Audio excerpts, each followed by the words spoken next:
Your Republican representative does not care about your phone call. They do not care that you are angry at them. They do not care that you are demanding accountability and transparency. They do not care that you don't want them to vote on certain policies. They do not care. Call them anyway. Keep calling them. Fax them, email them, show up outside their door. These people do not deserve a moment of peace while they are actively trying to harm the American people to fill their own pockets. I was radicalized into political activism because I called and my calls were ignored. Before I started calling, I really wasn't doing much of anything. I was not politically active. I felt powerless. I felt like my voice didn't matter. I felt like my calls did not matter. And that is how the majority of people feel. If we can't even get most Americans to show up at the voting booth, if we can't get people to go and to cast a vote, then they sure as hell aren't calling their representatives. And the reason that representatives aren't listening to us and taking us seriously is because enough people aren't calling. Enough people aren't even voting. Every single time I get online, on social media, on YouTube, and I encourage action and I say we need to make our phone calls, let your representative know how you feel. Every time I say that, there's always someone that comes up and says something like, oh wow, well it's really cute, you think they're gonna listen to you. And those are the people that are actually helping the opposition.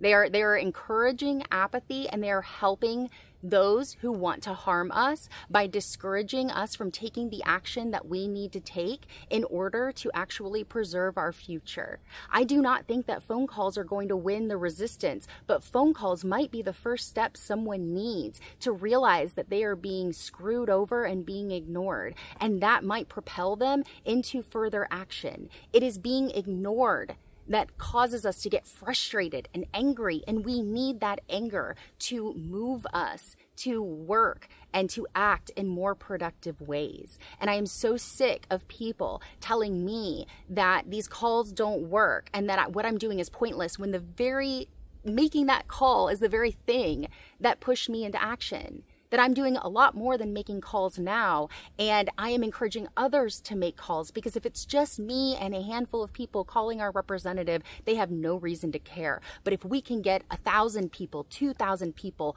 5,000 people to be calling her office every single day, overloading their phone calls, overloading their fax machines, forming lines outside the door and demanding that staff take our concerns, that does make a difference, because that shows them that their job is in danger. But they're not going to be concerned about their job being in danger if they don't even think people care enough to call.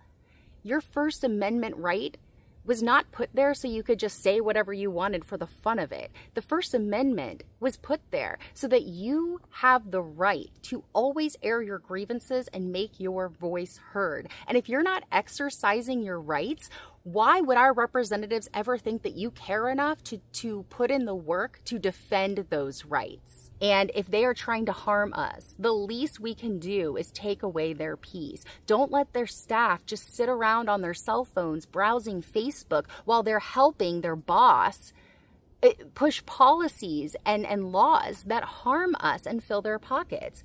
Don't let the staff do that. And in fact, I want all of these staff members, these Republican representatives, having to constantly answer phone calls, constantly face angry people, spend every single day listening to our problems, listening to our grievances.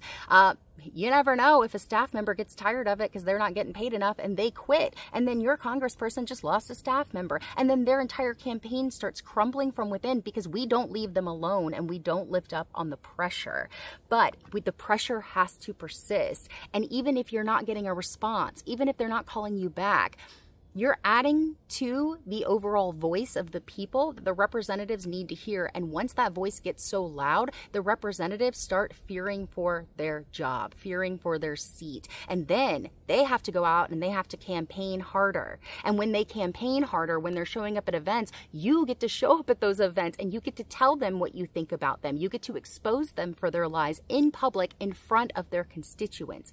This is the action needed. It's those baby steps, little by little, to encourage more productive action. We need more. We need to employ non-cooperation tactics. We need to be staging and organizing sit-ins and action that is more than just standing on the street corner with a sign, which is a good thing to do. But when you stand on a street corner with a sign, when you call your representative and you get ignored, that's the moment you get to realize that more action is needed. But if you never get to that point in the first place because you don't take that action in the first place, you'll never do anything. You'll just sit behind a keyboard complaining about the way things are and then pointing your fingers and telling the people that are taking action that they're not doing enough. We have to be strategic, and we can't be discouraging the action that is needed to radicalize people into more productive action.